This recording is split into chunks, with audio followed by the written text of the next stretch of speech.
young woman with close friends and a loving family, I am lucky.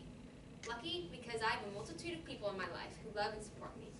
Lucky because I know that in times of need, these people will comfort me, and most importantly, lucky because I know that if I ever had to make an important decision, they will support me 100%.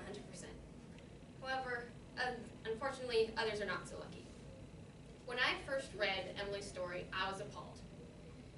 She was 28 years old and 23 weeks pregnant with her second daughter when she was diagnosed with a condition that left only a 5% chance of survival for her and her baby should she have continued her pregnancy. With this in mind, her and her husband decided to terminate the pregnancy. Seeking comfort, she went to the people at her church. However, they shunned and threatened her with physical harassment, physical violence, should she continue with go through with the abortion.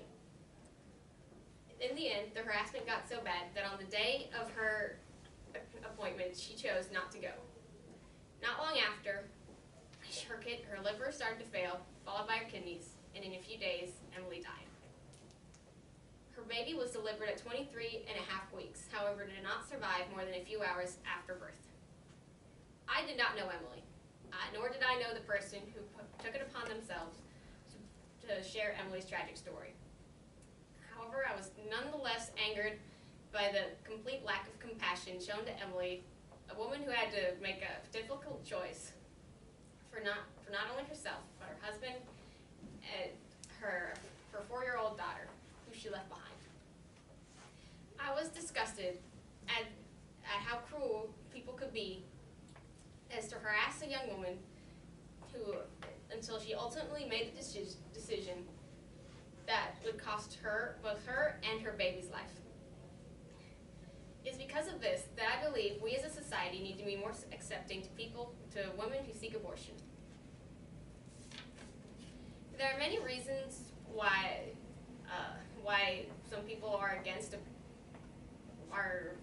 don't agree with women who seek abortion. Mostly because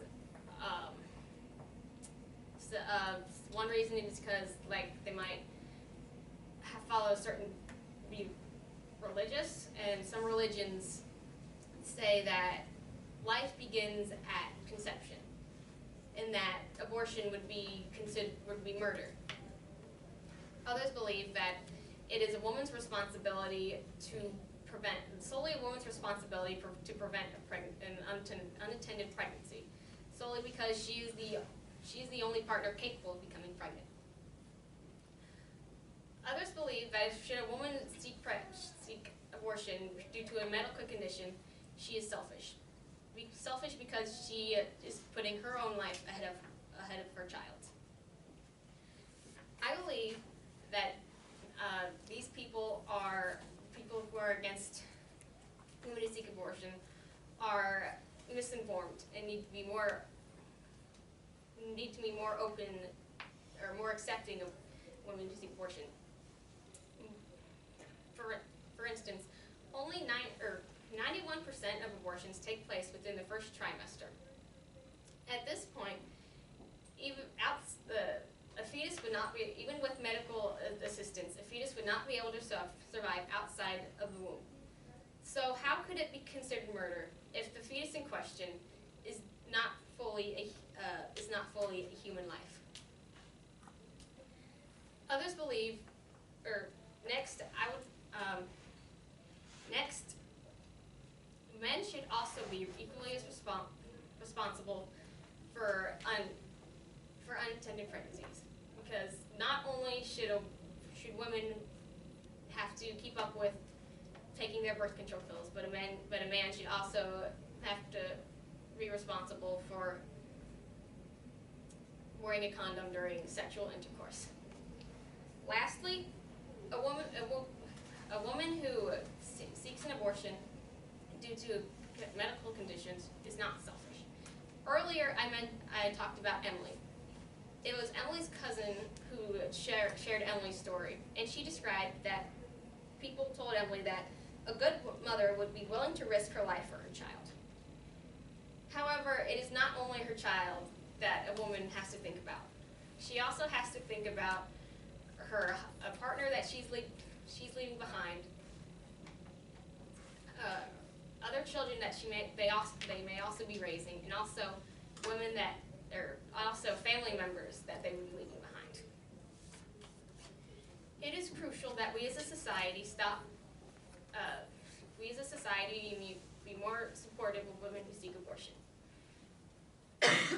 It is important to remember that women who seek abortion are oftentimes scared. They are unsure as to whether they are making the right decision. It is in these times that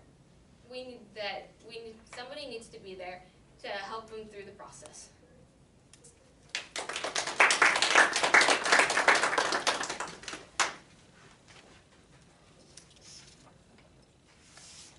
Okay, so you mentioned like women taking birth control pills, but I do know that there have been recent studies and they're trying to get a birth control pill out for the man. Do you think that that should be more about requirement than women constantly being responsible for taking their pill? Do you think that both of them should take the pill, basically? I believe that it would maybe be more less likely for there to be an unintended pregnancy. So I believe if there were a birth control option for men, it should be available to everyone. So. Do you think that all forms of abortion are acceptable, or like in Emily's case, it was a medical issue and it was justified, or do you believe that every kind of abortion is justified? Well, I believe like if it's in the first trimester, then it should be like no questions asked. They can get an abortion because at that point, like baby wouldn't, like even outside the womb, it wouldn't be able to survive. But as like time goes on, maybe start asking more questions. Like doctors start asking more questions, or try to maybe, if there's not a medical condition, maybe offer them more options like adoption. Do you think when the baby gets a heartbeat, or do you think it would be considered to be alive? That's a tough question.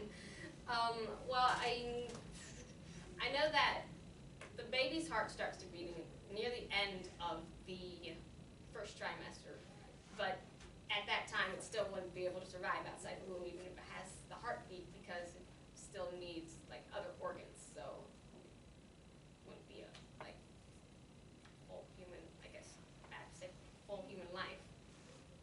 Yeah. When do you believe that life is a thing? Do you believe it's at conception or the growth of consciousness? Philosophical question. It's hard to say. Like, I believe that scientifically, like the first few weeks, it's just like a clump of cells, and then as it starts to grow, it starts gaining human features, and then probably near the time that its nervous system starts to develop, and like it starts actually moving, like I don't know if it's conscious movement, but then I believe like that's when it's human, like not human, but alive, more alive. I think you've handled yourself really well at a very critical topic, I think. You're talking about how we can support these women. So how can someone who doesn't agree with abortion, how can they still be supportive for these women who have given or had an abortion in the first trimester? Well, like if you want to support women who are going through abortion, you can like go to an abortion clinic and we're asked to be an escort, and they stand outside abortion clinics and they hold off, like if they're the protesters, they keep them away from women who are walking into the building, and they just like make sure there's someone to greet them.